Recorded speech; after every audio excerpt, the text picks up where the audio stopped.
Hai, Assalamualaikum dan salam sejahtera. Bertemu lagi kita dalam siri Nota Bijak bagi mata pelajaran Pendidikan Jasmani tahun 5. Kali ini kita akan membincangkan tentang Unit 5 Rondas Kampung dengan tajuknya Pukul dan Gerak. Bersama saya, Cikgu MHS.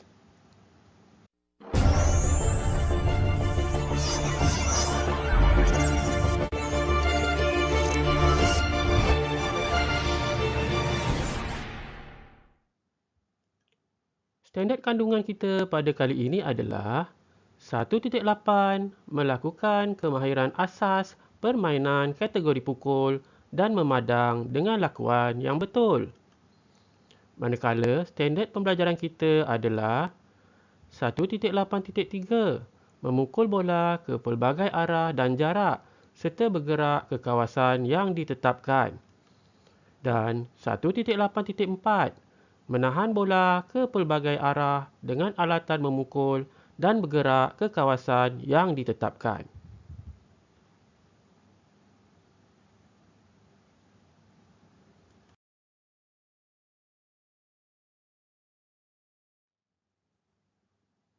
Perbincangan kita pada kali ini akan merujuk halaman 29, buku teks Pendidikan Jasmani dan Pendidikan Kesihatan tahun 5.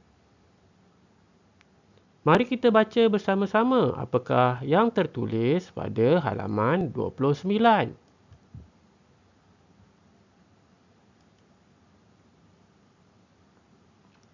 Albert giat berlatih untuk menjadi seorang pemukul yang hebat dalam permainan kategori memukul dan memadang. Dia perlu memukul atau menahan bola yang dibaling dan bergerak ke tempat yang ditetapkan. Berdasarkan pernyataan yang kita baca ini, kita akan membincangkan tentang kemahiran memukul atau menahan bola yang dibaling. Antara yang kita akan bincangkan dengan terperinci adalah tentang jenis-jenis pukulan dan kemahiran menahan bola.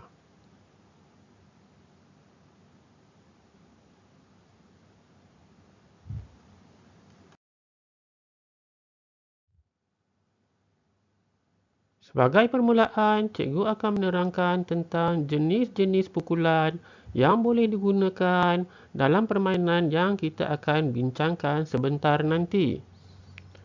Yang pertama, pukul di bahagian bawah bola. Pukulan ini akan membolehkan bola yang dipukul melambung ke udara dan ada kemungkinan bola yang dipukul itu mudah ditangkap oleh pihak pemadang. Pukulan yang kedua ialah pukul di bahagian tengah bola.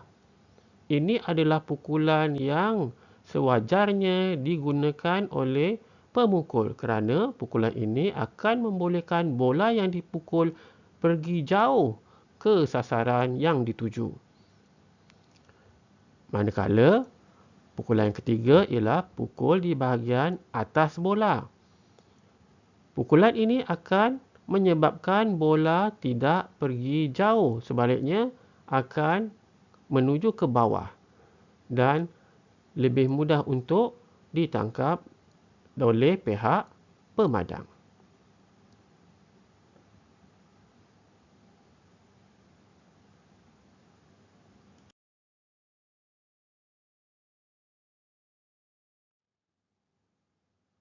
Seterusnya, cikgu akan menerangkan tentang kemahiran menahan bola. Ini adalah salah satu kemahiran yang ingin kita capai berdasarkan standard pembelajaran yang cikgu sebutkan tadi. Ada dua jenis cara untuk menahan bola berdasarkan penggunaan bat, sama ada bat leper ataupun bat silinder. Kemahiran menahan bola yang pertama ialah tahan serap aras bawah dengan bat leper. Kemahiran ini digunakan sekiranya ingin menahan bola di bawah aras pinggang. Manakala kemahiran yang kedua, tahan serap aras atas dengan beg silinder ialah digunakan untuk menahan bola di atas paras pinggang. Ini adalah gambaran yang lebih jelas tentang kemahiran tahan serap aras bawah dengan beg leper. Kebiasaannya, beg leper digunakan dalam permainan kriket. Bagaimana untuk melakukan kemahiran ini? Pertama, langkahkan kaki ke hadapan dan bengkokkan lutut hadapan 45 darjah. Kemudian, selarikan beg dengan lutut dan condongkan kayu pemukul ke bawah. Dan biarkan bola menyentuh beg dan tidak mengikut lajak. Tujuannya adalah untuk membolehkan bola menuju ke bawah ke arah tepi kiri atau kanan mengikut kehendak pemukul. Seterusnya, kita akan lihat pula kemahiran menahan bola yang kedua yang cikgu sebutkan tadi, iaitu tahan serap aras atas dengan beg silinder. Kebiasaannya kemahiran ini, kalau kamu tengok dalam gambar, ialah menunjukkan permainan softball. Bagaimana pukulan ataupun kemahiran menahan bola ini dilakukan? Yang pertama, langkahkan kaki ke belakang, angkat siku dan jengkitkan kaki. Yang kedua, selarikan beg dengan badan dan condongkan kayu pemukul ke bawah. Dan yang terakhir, biarkan bola menyentuh beg dan tidak mengikut lajak. Ini adalah dua kemahiran menahan bola yang boleh digunakan dalam permainan yang kita akan bincangkan sebentar nanti.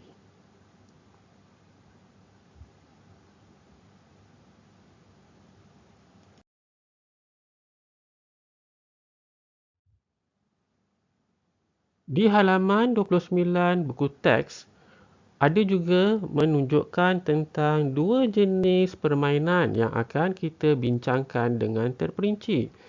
Yang pertama, cikgu akan sentuh mengenai permainan pukul dan tahan.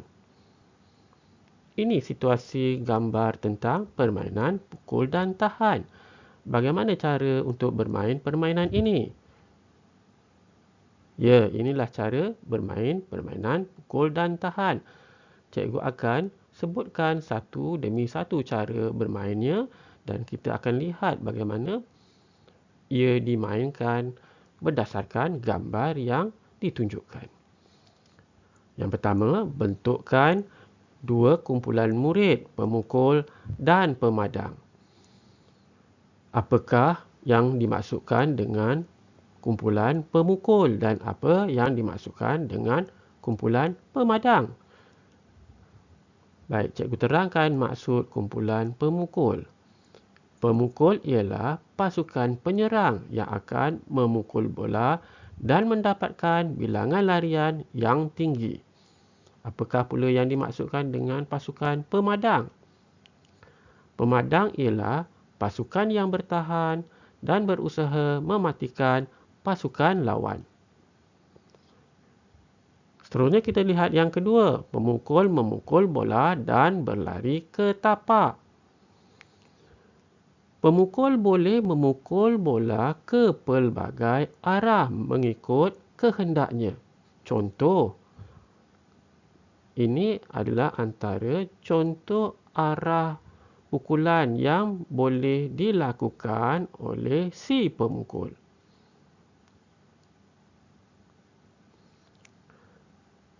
Selepas membuat pukulan, pemukul perlu berlari ke tapak. Cikgu namakan tapak ini tapak nombor 1. Maksud dia, selepas memukul bola, pemukul perlu berlari ke tapak 1. Ini adalah tapak nombor 2. Dan ini adalah tapak nombor 3. Pemukul berhenti berlari apabila bola dapat disambut kumpulan pemadang. Maksudnya ialah sekiranya pukulan bola yang dibuat oleh pemukul dapat disambut oleh pemadang, bermaksud si pemukul akan disingkirkan. Kita lihat yang seterusnya. Kumpulan pemukul mendapat 2 mata bonus jika berjaya membuat larian penuh 1 pusingan. Setiap pemukul mestilah menamatkan larian untuk 1 pusingan. Sekiranya mereka terpaksa berhenti dari 1 tapak ke 1 tapak ke 1 tapak sebelum sampai ke tempat permulaan tadi, mereka hanya akan mendapat 1 mata. Bagaimanapun sekiranya mereka dapat menghabiskan 1 pusingan larian dengan hanya 1 pukulan, mereka akan mendapat markah ataupun 2 mata bonus. Ini adalah arah larian 1 pusingan yang boleh dibuat oleh si pemukul sekiranya bola yang dipukul itu jauh ke sasaran, jauh dari pasukan pemadang. Dan si pemukul akan mendapat 1 mata tambah 2 mata bonus, bermaksud 3 mata akan diperoleh oleh si pemukul. Tukar peranan apabila semua pemukul telah melakukan pukulan. Pemukul dan pemadang boleh bertukar-tukar peranan. Pemukul akan menjadi pemadang dan pemadang akan bertukar peranan menjadi pemukul untuk perlawanan atau permainan seterusnya. Dan yang terakhir, kumpulan yang paling banyak mengumpulkan mata ialah pemenangnya. Adakah kamu sudah faham tentang permainan pukul dan tahan? Ya. Mudah bukan? Baik. Seterusnya, kita akan bincangkan pula tentang permainan tahan dan gerak. Ini adalah gambar situasi permainan tahan dan gerak sebagaimana yang kamu boleh lihat pada halaman 29. Bagaimanakah cara bermain permainan ini? Ya, inilah cara bermain permainan tahan dan gerak. Cikgu akan menerangkan tentang permainan ini dan akan menerangkan secara terperinci bagaimana permainan ini dimainkan. Yang pertama, bentukkan 2 kumpulan murid, pemukul dan pemadang. Seperti permainan pukul dan tahan tadi, kumpulan murid akan dibahagikan kepada 2, iaitu kumpulan pemukul dan pemadang. Yang kedua, pemukul menahan bola dan bergerak ke arah yang dikehendaki. Pemukul boleh menahan bola ke arah mana yang dikehendaki, sama ada ke hadapan, ke kiri atau ke kanan. Ini berdasarkan kemahiran yang perlu dilakukan oleh si pemukul untuk mencapai objektif atau standard pembelajaran yang cikgu sebutkan pada awal perbincangan kita. Si pemukul A selepas membuat pukulan perlulah melakukan larian mengikut arah anak panah yang cikgu tunjukkan, manakala rakannya yang cikgu labelkan sebagai pemukul B akan berlari ke arah yang bertentangan. Bermaksud kedua-dua pemukul ini akan bertukar posisi. Seterusnya, mata dikira berdasarkan jumlah larian yang dilakukan. Tukar peranan apabila semua pemukul telah melakukan pukulan. Seperti permainan pukul dan tahan, kedua-dua kumpulan ini boleh bertukar peranan. Kumpulan pemukul ditukar menjadi kumpulan pemadang. Manakala kumpulan pemadang akan ditukar peranan menjadi kumpulan pemukul. Dan di akhir sekali, kumpulan yang paling banyak mengumpulkan mata ialah pemenangnya. Maka kita telah bincangkan dengan terperinci bagaimana kemahiran pukul dan tahan dapat digunakan dengan sepenuhnya dalam kedua-dua permainan berpukul dan permainan tahan dan gerak.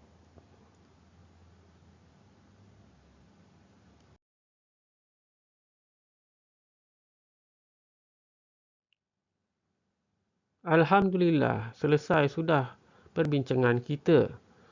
Perbincangan kita tadi adalah menggunakan rujukan buku teks Pendidikan Jasmani dan Pendidikan Kesihatan tahun 5, halaman 29.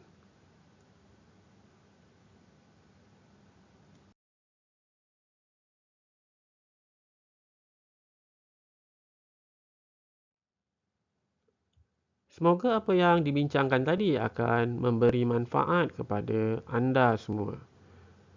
Seperti biasa, jangan lupa like video ini dan subscribe My Sana Sini channel. Bahan menarik, murid tertarik, pasti hasilnya pun terbaik. Berjumpa lagi pada masa akan datang. Sekian, terima kasih.